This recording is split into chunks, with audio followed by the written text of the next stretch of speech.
بسم اللہ الرحمن الرحیم۔ اسلامی واقعات۔ امام احمد بن حنبل رحمۃ اللہ علیہ کی موت اور شیطان کا حملہ۔ موت کے وقت شیطان کا حملہ کیسا ہوتا ہے؟ روایات میں ہے کہ انسان کی موت کے وقت ایک شیطان اس کے دائیں جانب بیٹھ جاتا ہے اور کہتا رہتا ہے کہ نصرانی ہو کر مر، کیونکہ یہ سب سے بہتر دین ہے۔ رسول اللہ صلی اللہ علیہ وآلہ وسلم نے اپنی امت کو جو دعائیں سکھائی ہیں ان میں سے ایک یہ بھی ہے، وَأَعُوذُ بِكَ أَن يَتَخَبَّطْنِي الشَّيْطَانُ عِندَ الْمَوْتِ، اور موت کے وقت شیطان کے غلبہ پا جانے سے میں تیری پناہ میں آتا ہوں اے اللہ۔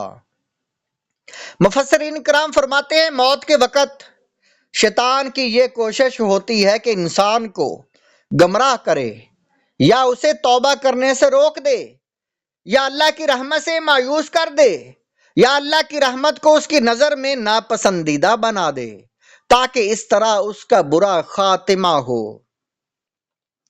گویا جب تک سانس باقی ہے شیطان کا فتنہ باقی ہے۔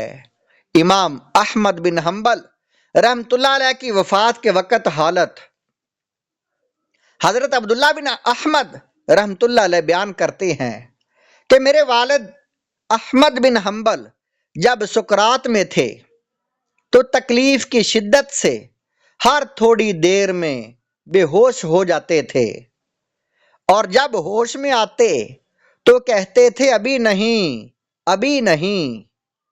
میں نے پوچھا ابا جان آپ بار بار اس طرح کیوں کہہ رہے ہیں؟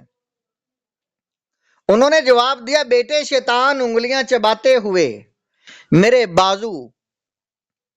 میرے پاس کھڑا ہے اور کہہ رہا ہے کہ اے احمد تم مجھ سے بچ گئے، میرے فتنے سے محفوظ ہو گئے، تو میں کہہ رہا ہوں ابھی نہیں، یہاں تک کہ موت آ جائے۔ تذکرۃ للامام قرطبی، یہ واقعہ اس میں موجود ہے صفحہ نمبر 186 پر۔ مومن کی روح کیسے نکلتی ہے؟ سکرات کے عالم میں شیطان کے وسوسوں کو دور کرنے کے لیے زندگی میں ایمان کی پختگی اور اعمال صالحہ کے ذریعے شیطان پر قابو پانے کی ضرورت ہے۔ موت کی تکلیف یا شیطان کے وسوسوں کی وجہ سے جو ایمان کا دامن چھوڑ دیں گے وہ ناکام ہو جائیں گے۔ ایسے کافروں کے پاس جب فرشتے روح قبض کرنے کے لیے پہنچتے ہیں تو انہیں عذاب، ہلاکت اور اللہ کے غیظ و غضب کی خبر دیتے ہیں۔ یہ سن کر کافر کی روح اس کے جسم میں بھاگتی ہے اور نکلنے سے انکار کرتی ہے، تو فرشتے اس کے چہرے اور سرین پر مارتے ہیں۔ اس کے برعکس فرشتے جب اہل ایمان کی روح قبض کرنے کے لیے آتے ہیں تو انہیں جنت کی خوشخبری دیتے ہیں، جسے سن کر مومن کی روح آسانی سے نکل جاتی ہے۔ سبحان اللہ۔ ایمان اور اعمال حسنہ صفحہ نمبر 155۔ موت کے وقت کافر کی حالت۔ واضح رہے کہ سکرات کی تکلیف اور کافروں کے چہروں اور سرینوں پر فرشتوں کے مارنے کی تکلیف دو الگ الگ چیزیں ہیں۔ سکرات کی تکلیف تو سب کو ہوتی ہے، مومن کے لیے یہ گناہوں کا کفارہ یا درجات کی بلندی کا ذریعہ ہے، جب کافر کے لیے اس کے اچھے اعمال کا صلہ ہے تاکہ آخرت میں اس کی سزا میں تخفیف ہو، اور بسا اوقات کافر کو سکرات کی تکلیف نہیں ہوتی تاکہ آخرت میں وہ زیادہ سخت سزا کا مستحق بن جائے۔ لیکن روح کے نکلنے سے انکار کرنے کی صورت میں فرشتوں کے مارنے سے جو تکلیف ہوتی ہے وہ کافروں اور بدکاروں کے ساتھ خاص ہے۔ اہل ایمان الحمدللہ اس سے محفوظ رہتے ہیں۔ یہ روایات ایمان اور اعمال حسنہ صفحہ نمبر 155 پر ہیں۔ احنف بن قیس رحمت اللہ علیہ کا خوف الہی پیدا کرنے کے لیے نفس کو تکلیف دینا۔ امام غزالی رحمت اللہ علیہ کہتے ہیں احنف بن قیس رحمت اللہ علیہ کے ایک مصاحب نے بیان کیا ہے کہ میں ان کی صحبت میں رہا ہوں، ان کی رات کی نماز کا حصہ اکثر دعا پر مشتمل ہوتا تھا۔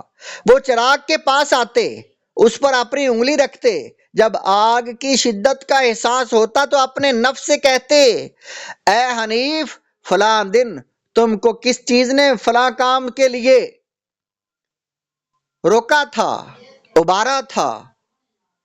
یہ واقعات امام غزالی کی کتاب احیاء العلوم جلد نمبر 4 صفحہ نمبر 405 پر ہے۔ سحر ساحرین، جنات اور شیاطین سے نجات کا مجرب نسخہ۔ سلسلہ کے تمام حضرات اس مضمون کو بار بار پڑھ کر حرز جان بنا لیں اور پورا استفادہ کریں۔ حکیم الامت حضرت حکیم الامت مجدد الملت حضرت مولانا اشرف علی تھانوی کے نہایت قیمتی ملفوظات۔ جنات کیسے بھاگتے ہیں؟ فرمایا سالک طریقت کی پیشانی کے نور سے مومن جنات گرویدہ و دیگر جنات و شیاطین بھاگ جاتے ہیں۔ یہ نور ازلی ہوتا ہے، ہر پریشانی میں موجود ہوتا ہے، ہر پیشانی میں موجود ہوتا لیکن مستور ہوتا ہے۔ نفس کی کدورت کی جلی اس نور کو محجوب کیے ہوئے ہوتی ہے۔ نفس جب کدورت سے پاک ہوتا ہے تو یہ نور منور ہو جاتا ہے، جب جگمگا اٹھتا ہے، ورنہ کسی اور طرح یہ حجاب نہیں اٹھ سکتا۔